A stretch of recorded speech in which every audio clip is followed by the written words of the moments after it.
네, 안녕하세요. 저는 이패스에서 관세사 2차 시험 무역실무 강의를 맡은 관세사 김혜진이라고 합니다. 네. 일단은 지금 마지막 시간까지 듣고 계시느라고 힘드시죠? 실제로 시험도 무역실무는 마지막 과목이라서 이렇게 힘들 겁니다. 우선 저에 대한 소개를 아주 간략하게 하면은요. 저는 2013년도에 관세사 시험을 합격을 하고 지금 관세사로서 일을 한 지 7년 정도 되었습니다.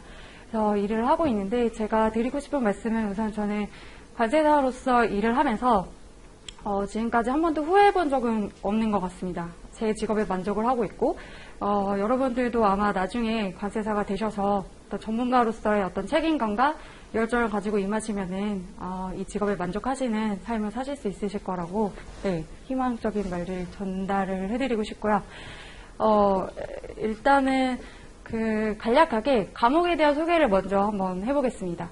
무역실무라고 하는 과목은요, 관세사 시험에 4교시에 있고, 그리고 무역에 관한 전체 범위를 아우르는 내용이라고 보시면 됩니다. 사실상 관세사의 업무와 직접적인 관련이 있는 것은 아닙니다.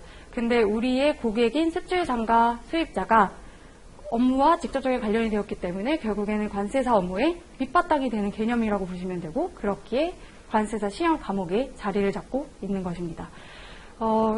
네 과목 중에서 과락률을 한번 보신 적이 있으신가 모르겠는데요. 40점이라고 하는 과락 점수가 있어요. 근데 무역실무가 과락률이 가장 높습니다. 70% 아마 넘을 건데 이렇게 과락률이 높은 이유가 뭔지 한번 생각을 해보셨을까요? 어려워서가 아니고 난이도가 어려워서가 아니라 무역실무가 과락률이 많은 이유는 두 가지가 있는 것 같습니다. 우선은 첫 번째는 아시다시피 무역실무는 범위가 굉장히 광범위합니다.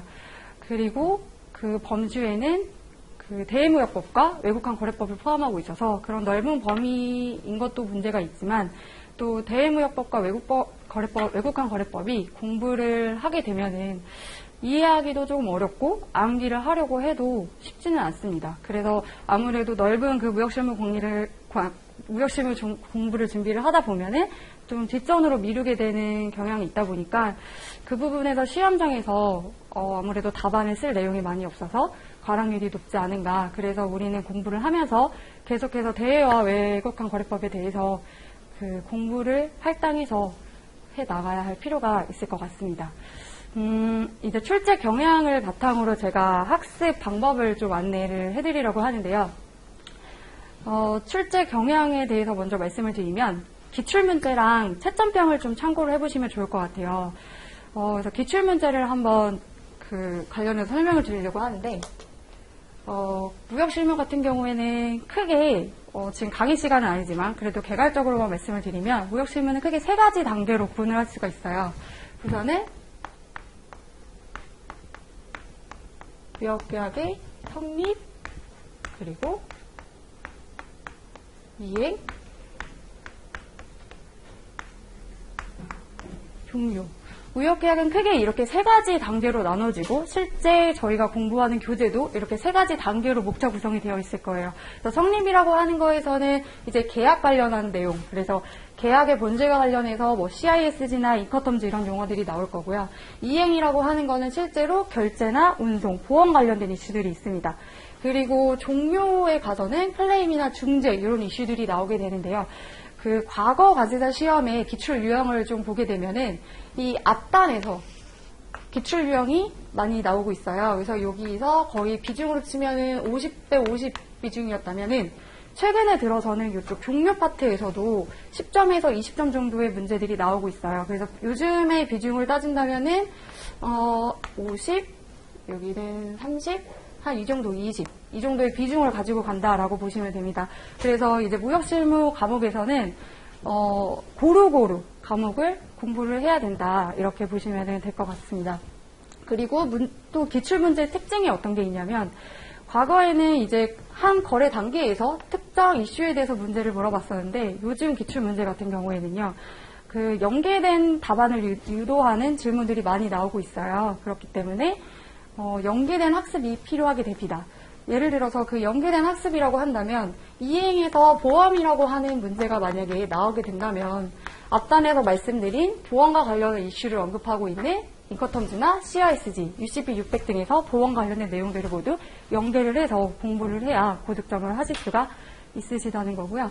그 다음에 이제 저희가 채점평이라고 하는 것도 있는데, 채점평이라고 하는 거는 뭐냐면, 관세사 시험을 치고 나면은, 출제위원들이 채점을 하고 그 채점을 한 결과에 대해서 의견이 나오게 됩니다. 근데 저희가 평상시에 출제위원들을 만날 수 있는 기회가 없잖아요. 그래서 유일하게 출제위원들이 어떤 거를 원하고 있는지, 어떻게 답안을 해야 되는지 힌트를 얻을 수 있는 게 바로 채점평이라는 건데요. 채점평을 보게 되면은 말하고 있는 내용들이 요약을 하면은, 정확한 개괄적인 이해를 바탕으로 썰을 푸는 걸 원하지 않아요. 출제위원들은 정확하게 답변을 서술하는 것을 원하고 있고, 그리고 또 하나는 유기적으로 연계된 답안을 원하고 있다는 거죠.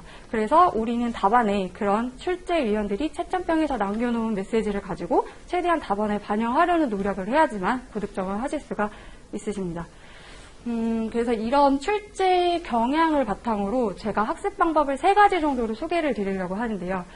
우선은 첫 번째는 이해를 바탕으로 한 암기를 병행해야 된다. 근데 너무 일반적이고 모두가 하는 말이기는 하죠. 근데 그만큼 기본적이고 중요한 내용입니다.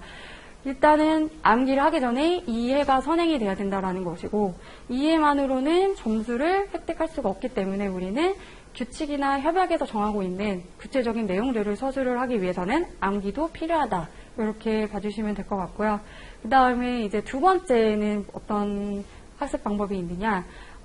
연계학습을 해야 됩니다. 연계학습을 통해서 종합적인 사고를 가져가야 된다. 왠지 말이 거창하고 어려워 보이지만, 아까도 말씀드렸다시피 기출 경향에서도 말씀드렸다시피 특정 파트에 대해서 공부를 했다면 오늘 그 부분에 대해서 공부를 하고 끝내지 마시고, 내가 지금까지 해왔던 공부 중에서 어떤 부분이랑 관련 지을 수 있는지 이런 것들을 시도하려는 노력을 계속 하셔야 되고요. 또 무역 이슈와 관련돼가지고 거래 당사자들의 입장에서 어떤 효용이 있고 어떤 한계가 있는지를 생각을 해볼 노력을 하셔야 됩니다. 근데 물론 교재들을 보셨으면 아시겠지만 아마 그 교재에서도 이미 효용이나 한계 그리고 비교들을 충분히 해놓고는 있어요. 그렇지만 그 내용에만 집중을 하게 된다면 답안지가 다른 사람들과 차이는 없게 되거든요. 그래서 본인이 공부를 하면서 내가 어떤 내용을 좀 더 추가하면 좋을지를 계속 고민하면서 목차를 추가해 나가시는 것도 좋은 답안을 만들어 나가는 방법이 될 수가 있습니다. 그리고 마지막 학습 방법인데요. 다독인데요. 다독은 사실 무역실무 말고도 다른 과목에도 적용이 되는 부분이라고 생각이 돼요. 근데 단순히 어떤 해독수를 늘리는 어떤 단순화된 다독을 말씀드리는 게 아니라 좀 효과적인 다독을 말씀을 드리는 겁니다.